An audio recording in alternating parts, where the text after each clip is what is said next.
Setiap orang menyukai keindahan, dan Allah menciptakan alam ini indah supaya kita menjadi pribadi yang indah. Dan seindah-indah sesuatu di alam ini adalah orang yang berakhlakul karimah, buah dari keimanan yang teguh. Tidak ada yang lebih pahit dari berharapnya hati kepada kita. Allahumma aftah lana hikmataka ya Allah.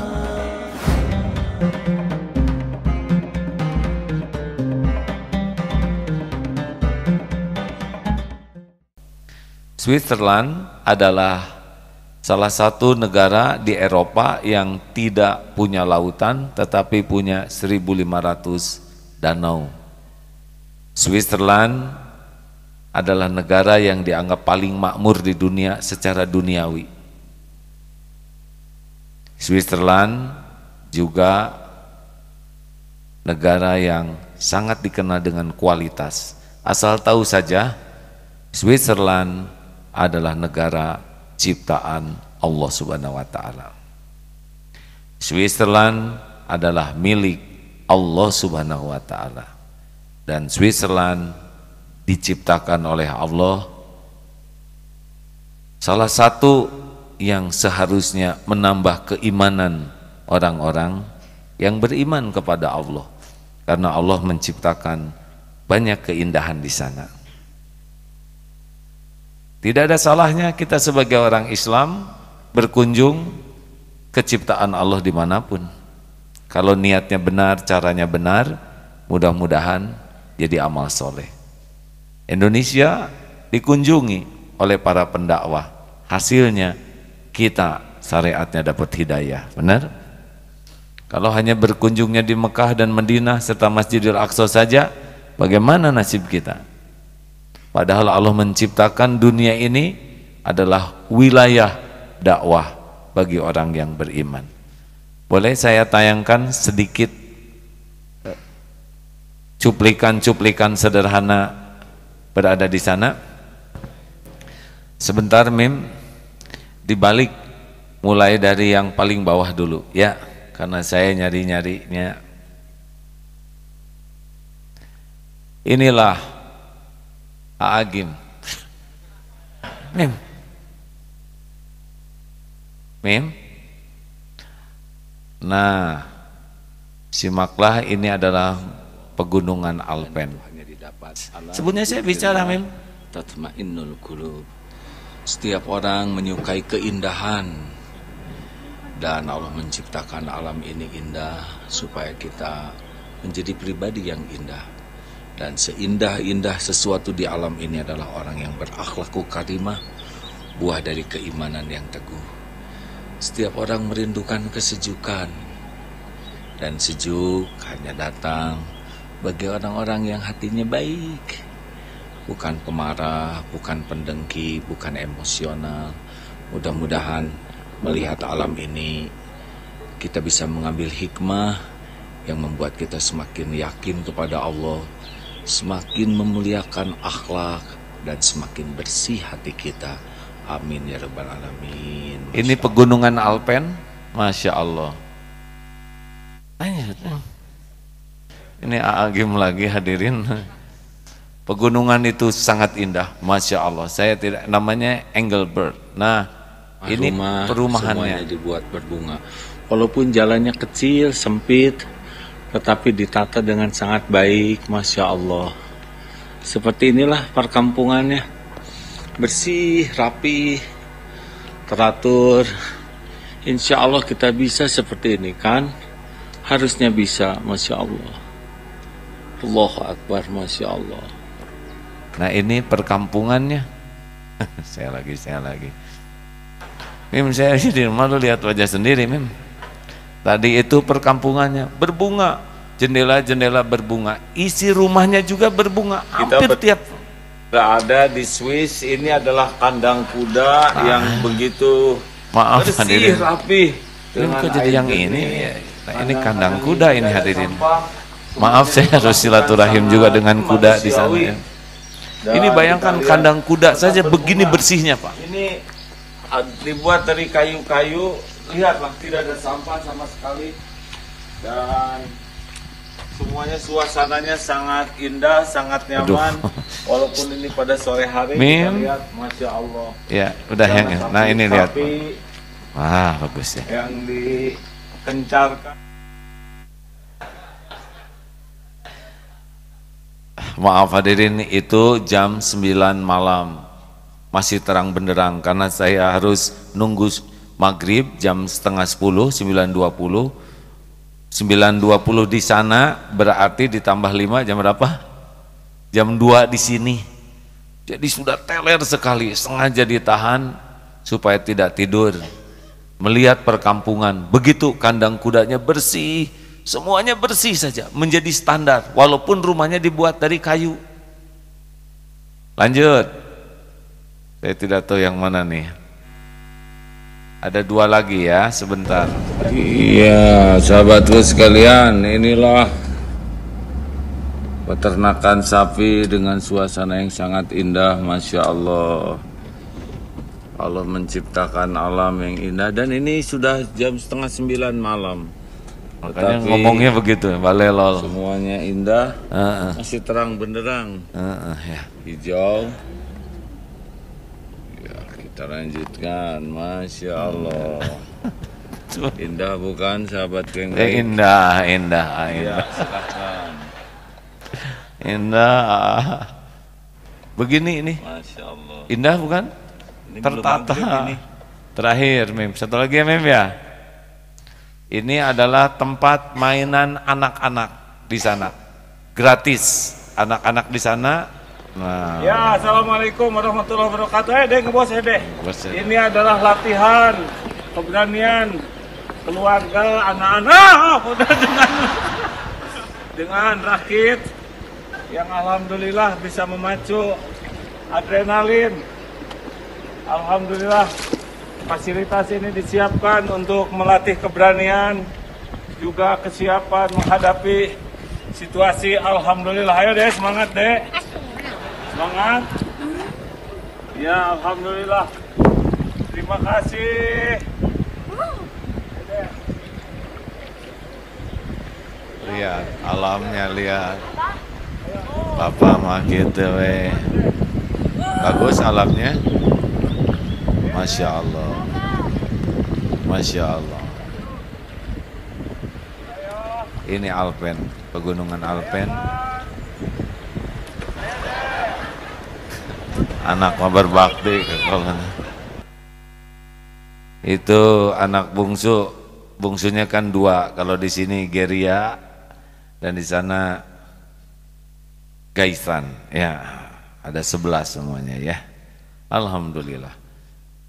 Apa yang terpikir melihat begitu? Indah tidak? Kecuali yang ini yang tidak nonton ya. Indah bukan? Senang tidak? Maaf ya, saya jatuh cinta dengan keindahan alam di sana. Sampai sekarang susah melupakan indah pemandangan itu. Kalau di Mekah jatuh cinta dengan Baitullah, karena itulah tempat yang dicintai oleh Allah ya, Masjid Nabawi. Tapi kalau melihat alamnya, masya Allah hadirin, 12 hari tidak terasa, sering duduk merenung begitu, betapa sempurnanya Allah menciptakan. Hanya dunia saja sudah begitu menyenangkan. Air bening, masya Allah. Udara segar, sapi pun katanya air susunya segar-segar karena sapinya bahagia. Bahagia sapi di sana. Senyum mungkin ya hadirin ya.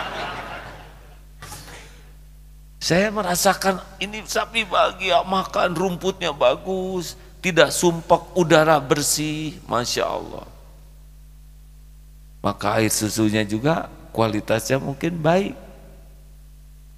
Masya Allah. Itulah sekilas pintas. Ada juga keindahan di sana lainnya selain keindahan alam, adalah kebersihannya. Bersih sekali sampai ke kandang-kandang kuda. Kalau saudara di sana mungkin tertarik untuk untuk tinggal di sana. Tapi bersih. Itu di kampung tadi, naik sampai ke pinggir-pinggir lereng. Kalau kita mah di Cikemehnya begitu. Dan bersih. Alhamdulillah. Di kotanya bersih. Di toiletnya bersih. Karena bagi mereka sangat memalukan kalau kotor itu. Ada lagi pengalaman di sana 12 hari tidak mendengar klakson kecuali hanya 2 kali, dan itu pun sedikit, begitu saja. Karena di sana kalau klakson sudah bunyi itu sudah merupakan teguran yang sangat besar. Di sana juga tram, kereta api, bis, ferry, tidak ada pemeriksaan karcis. Hanya beli karcis sudah selesai, tinggal naik sesuai dengan rutenya. Tidak ada pemeriksaan di pintu, tidak ada konektor, tidak ada, yang ada cuma supir saja satu. Mau tidak bayar bisa itu, kalau tidak punya harga diri. Sewaktu-waktu ada random pemeriksaan, tapi selebihnya bebas. Pernah dikisahkan ada seorang mahasiswi dari luar Swiss yang melihat suasana begitu, dia tidak bayar, naik saja. Selama 4 tahun kuliah, 3 kali terkena seleksi pemeriksaan random dari 4 tahun. Sesudah lulus dengan nilai bagus, melamar kerja, tidak diterima di perusahaan-perusahaan sana. Dia bertanya, nilai saya baik, ya nilai bagus, akademik, tapi saudara 3 kali kedapatan tidak jujur. Itu yang kedapatannya, ya. Yang tidak kedapatannya bisa dikali berapa. Kalau uang kecil saja saudara sudah tidak jujur, apalagi uang besar. Tidak bisa kerja di sana. Besar kemungkinan kita tidak ada yang bisa kerja di sana.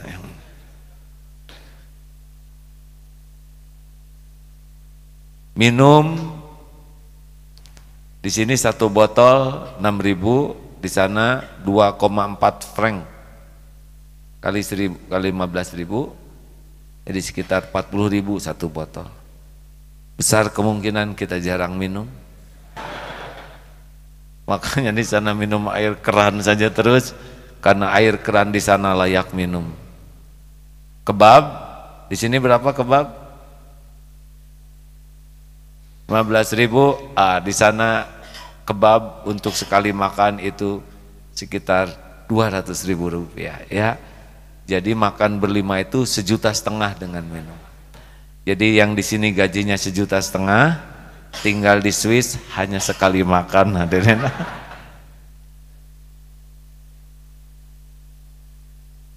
Namun dari semua itu tetap yang namanya indahnya alam tidak akan pernah mengalahkan indahnya akhlak seseorang. Karena di tempat yang indah, di taman yang indah, di rumah yang indah, dengan pakaian yang indah, bahkan wajah dan badan yang indah sekalipun, kalau akhlaknya rusak, tidak akan pernah jadi indah. Benar? Makanya saudaraku sekalian, kalau kita senang kepada keindahan, Allah yang maha adil menciptakan keindahan yang lebih dari melampaui keindahan alam ini, yaitu indahnya akhlakul karimah. Sehingga Rasulullah ketika ditanya mengapa diutus ke bumi, jawaban beliau, innama bu'itstu liutammima makarimal akhlak. Sesungguhnya aku diutus ke bumi hanyalah untuk menyempurnakan kemuliaan akhlak. Karena Allah maha indah, mencintai keindahan, dan Rasulullah adalah orang yang akhlaknya paling sempurna, paling indah. Siapapun yang berjumpa dengan beliau jatuh cinta itu. Hanya karena kedengkian dan kesombonganlah yang tidak mau mengakui keindahan akhlak beliau. Hati kecil pasti. Dan inna akramakum indallahi atqakum, sesungguhnya yang paling mulia di antaramu di sisi Allah adalah yang paling bertakwa. Buah dari takwa itu hakul yakin, akhlakul karimah. Ketika ditanya kepada Siti Aisyah tentang akhlak Rasulullah, maka jawaban Siti Aisyah, akhlak Rasulullah adalah Al-Quran. Berarti Al-Quran itulah mengantarkan kita kepada kemuliaan dan keindahan. Jadi kita tidak usah memaksakan diri ingin punya wajah yang indah. Terima ini. Tidak usah ingin mancung kalau jatahnya segini. Terima. Sebab bukan hidung yang membuat kita indah. Itu indah sebentar. Yang paling cantik sekalipun mungkin dilihat indah, tapi ketika kita datang ke sana, naon sia monyong, langsung hilang keindahannya. Kepret sia kurang. Sieun hadirin, mau tidak?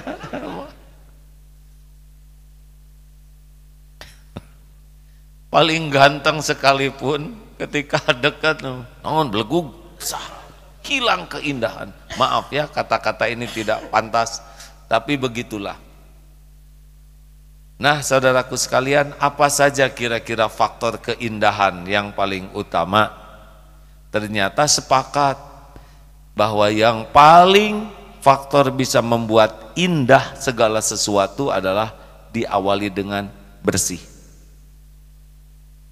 Silahkan pakai baju yang bagus, mewah, indah, bekas sayur lodeh di sini, hilang keindahan. Silahkan punya janggot yang lebat, remeh, hilang keindahan. Benar? Hidung mancung, korong, hilang keindahan. Benar? Mata kedip-kedip, belek, hilang keindahan. Ini serius hadirin. Coba lihat, nu gelis, cilehan, aduh, serius, benarkah? Rambut panjang, indah, kotombe. Jadi memang Allah menciptakan yang kotor-kotor itu bisa merusak keindahan.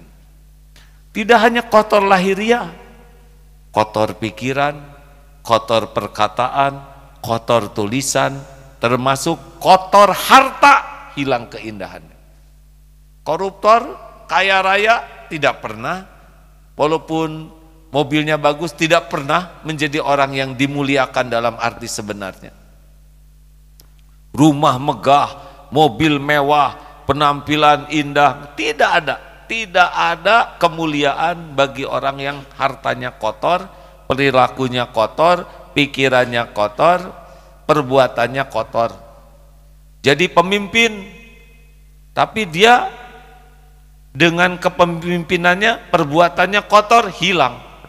Mau raja setingkat apapun, mau presiden seperti apapun, tidak ada. Makanya yang pertama harus jadi target bagi kita hidup bersih. Sepakat? Yang lahiriah dulu, sing bersih, mandi, kasep, budug, alim. Benar? Ugutrut terus.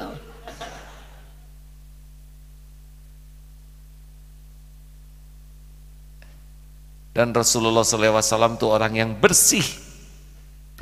Beliau bersiwak berapa kali sehari?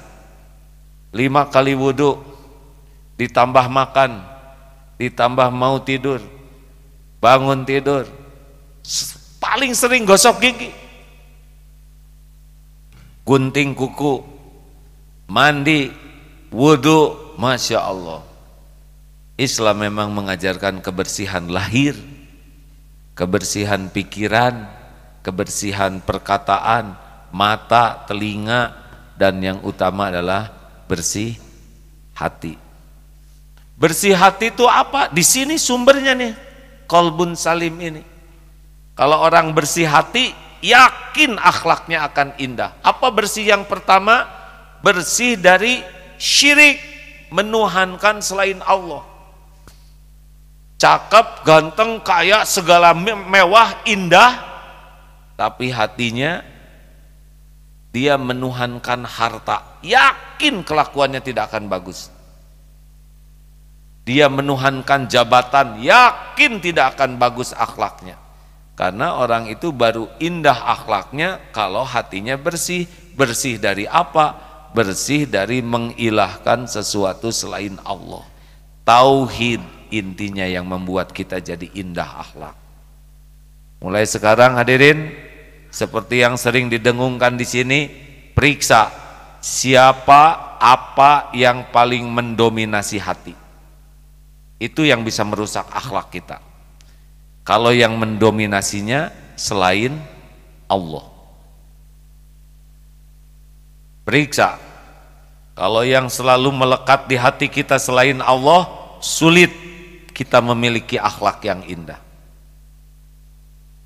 Tapi kalau segala yang ada di sini ditutup oleh kebesaran Allah di hati kita, sehingga tiap ingat sesuatu, ingat Allah, ingin sesuatu, ingat Allah, takut sesuatu, melindung ke Allah, Allah, Allah, Allah, Allah, sehingga hatinya tuh penuh oleh Allah, di hatinya ingat kepada Allah, insya Allah lebih mudah mulia akhlaknya, lebih mudah indah akhlaknya.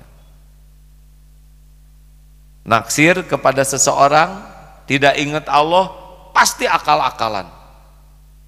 Kirim SMS, WA, ilu SM, I love you so much. Apakah itu berpengaruh bagi dia? Dibales ENEK, nek. Tidak usah banyak gaya, karena yang membulak-balik hati adalah persaingan ketat. Tidak usah cemas, karena yang menentukan jodoh adalah Allah. Wajah kita kurang menawan, jangan risau, wajah kita bikinan. Yang ngatur jodoh, perempuan itu dalam kekuasaan. Yang ngebulak-balik hati siapa? Yang menentukan jodoh siapa? Siap-siap aja enggak jodoh, ya. Ya kalau Allah tidak ngasih ya tidak apa-apa. Bukan kita yang menentukan segala-gala. Benar? Ingin memiliki pribadi indah? Jawabannya qalbun salim. Qalbun salim yang pertama adalah jauhi mengilahkan segala-gala selain Allah. Allahumma inni a'udzubika an usyrika bika wa ana a'lamu wa a'udzu wa astaghfiruka lima la a'lamu. Ya Allah, saya berlindung kepadamu dari menuhankan engkau dengan apa yang saya tahu, dan saya mohon ampun kepadamu dari apa yang tidak saya tahu. Itu harus dibaca terus supaya kita bersih dari kemusyrikan. Yang kedua apa? Yang harus bersih itu di hati kita? Munafik. Harus jadi orang yang jujur, terpercaya. Baru ngarang hadirinnya. Juter harusnya. Jujur, terpercaya. Tidak boleh ada dusta di antara kita. Sesungguhnya sidik itu, kejujuran, mengantarkan kepada yahdi ilal bir, kepada kebaikan, dan albir yahdi ilal jannah, dari kebaikan menunjukkan kepada sorga. Jadi rumusnya begini, sorga itu diberikan kepada ahli kebaikan, dan ahli kebaikan hanya bisa dilakukan oleh ahli kejujuran. Sedangkan dusta mengantarkan kepada kejahatan, dan kejahatan mengantarkan kepada neraka. Seorang yang tidak jujur sulit sekali berbuat baik yang benar-benar baik. Karena dia berbuat baik biasanya untuk menutupi ketidakjujurannya atau untuk memuluskan ketidakjujuran. Kalau ibu suami tiba-tiba baik, curiga. Nah, ngadak-ngadak itu. Biasanya enggak. Jangan-jangan baik mendadak ini untuk menutupi badak di balik kerikil, ya, karena ada udang di balik batu, ada badak di balik kerikil. Memang jujur tidak selalu sesuai dengan keinginan. Pernah ada seorang pemuda semester berapa? Semester 3, Pak, saya pengen menikah Pak, jujur nih, mau nikah, boro-boro nikah, kerja belum, lulus kuliah aja belum, mau gimana kamu? Coba tanya sama ibumu. Akhirnya nanya ke ibunya, Bu, saya mau nikah. Nikah? Di mana otak kamu? Yang bener aja. Jangan ngomong nikah, sekolah aja belum beres. Nggak usah ngomong-ngomong, pergi. Gak bener tuh pikiran. Datang lagi ke bapak. Gimana nak? Apa kata ibu? Dimarahin habis-habisan Pak. Jelas dong. Bapak aja rumah 2, mobil 3, bilang sama ibu, Bu, saya mau nikah lagi. Dipentung. Apalagi kamu nggak punya apa-apa. Mikir dong. Nah. Saya bingung lihat tulisan itu, hadirin. Siapa yang ngaco ini?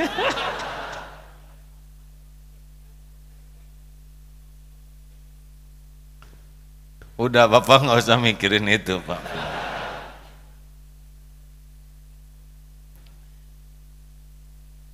Jangan main-main dengan dusta. Jangan main-main dengan ingkar janji. Dan jangan main-main dengan khianat. Hilang keindahan seorang pembohong. Hilang keindahan seorang yang pengingkar janji. Hilang keindahan orang yang mengkhianati amanah. Tidak ada. Apalagi lelaki suka berdusta, mengingkari janji, mengkhianati amanah. Tidak gentleman.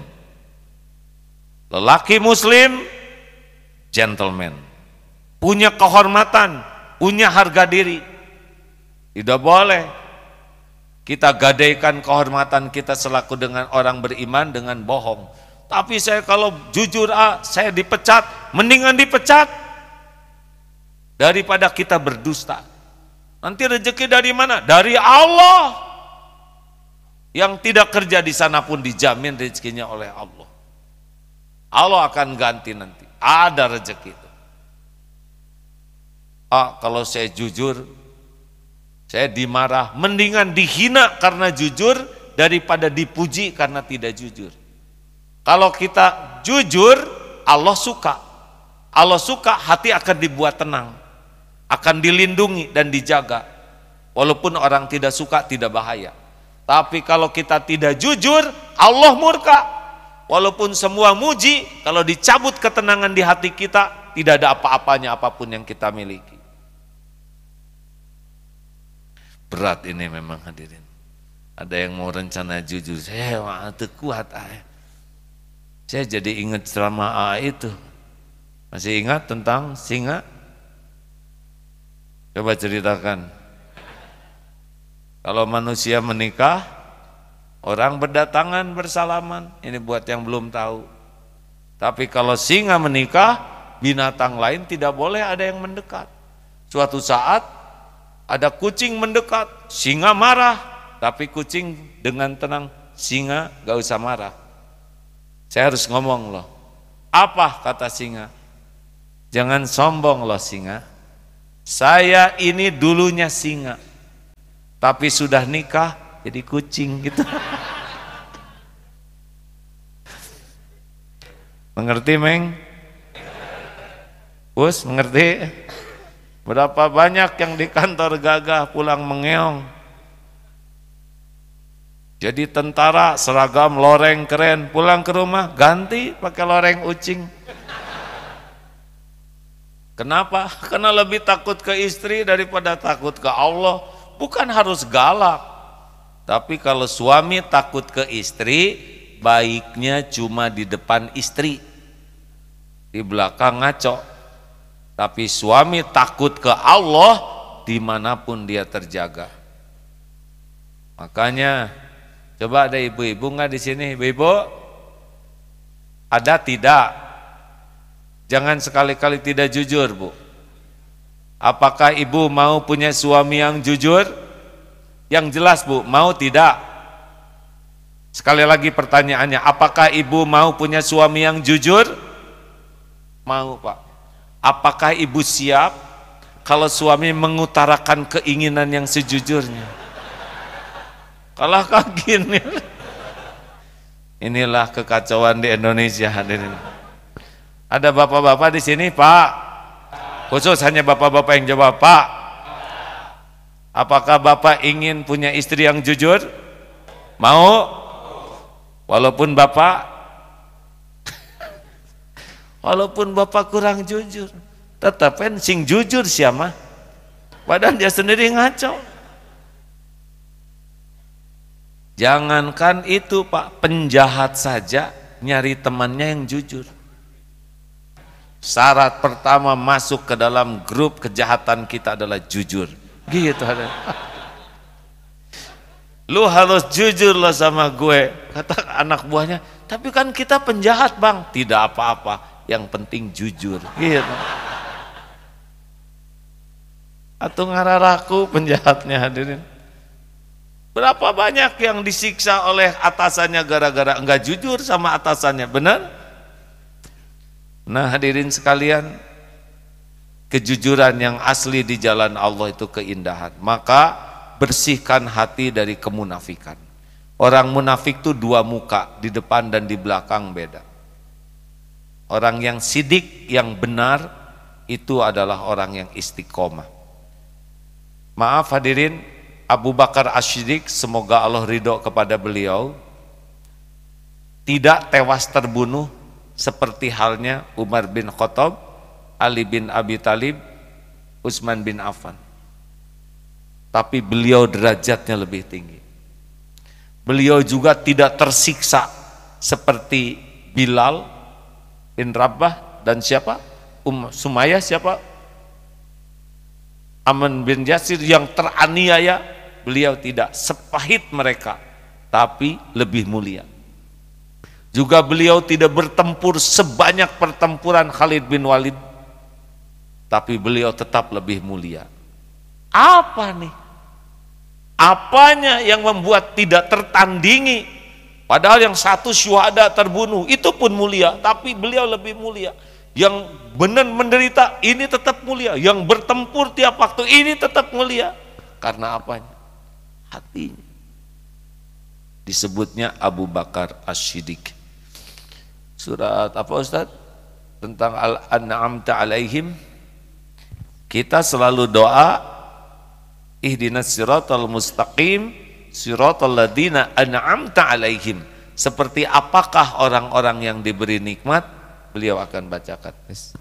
Surat An-Nisa ayat 69-70. A'udzu billahi minasy syaithanir rajim.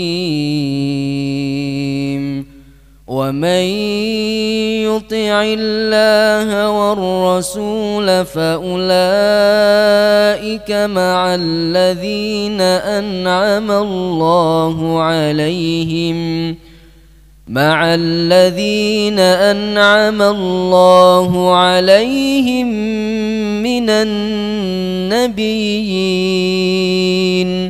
من النبيين والصديقين والشهداء والصالحين وحسن أولئك رفيقا ذلك الفضل من الله وكفى بالله عليما. Dan barang siapa yang mentaati Allah dan Rasul, maka mereka itu akan bersama-sama dengan orang yang diberikan nikmat oleh Allah, yaitu golongan para nabi, para pecinta kebenaran, orang-orang yang mati syahid, dan orang-orang yang soleh. Mereka itulah teman yang sebaik-baiknya. Yang demikian itu adalah karunia dari Allah, dan cukuplah Allah yang maha mengetahui. Nabiyin sudah tidak ada lagi, sidikin, orang yang benar-benar terhujam di hatinya cinta kepada kebenaran, mulut, sikap, hati sama. Klik. Ini orang yang sidik tuh, hidupnya mencintai kebenaran, senantiasa berada di dalam kebenaran, senang melihat kebenaran tersebar, sedih bila tidak bisa melakukan kebenaran, dan ingin selalu hidupnya dalam kebenaran. Sidik. Inilah seseorang yang akan terangkat derajatnya. Kita sering amalan lahir, mulut berucap, tubuh berbuat, tapi belum tentu kita sungguh-sungguh amalan batin kita. Contoh, Assalamualaikum warahmatullahi wabarakatuh. Mulut mengucapkan, sunnah Rasul mengucapkan salam, tapi hati belum tentu hati kita mengharapkan keselamatan, rahmat Allah dan keberkahan bagi yang lain. Contoh sholat isya barusan, kita sholat di masjid itu sesuai perintah Rasulullah, badan ruku, sujud, duduk, mulut berucap dengan doa yang dianjurkan, tapi hati belum tentu ingat kepada Allah. Nah ini yang membedakan para ahli amal lahiriah dengan amal hati. Nah Abu Bakar As-Siddiq di hatinya tuh bulat, yakin, kokoh, ajeg kepada Allah Subhanahu wa Ta'ala.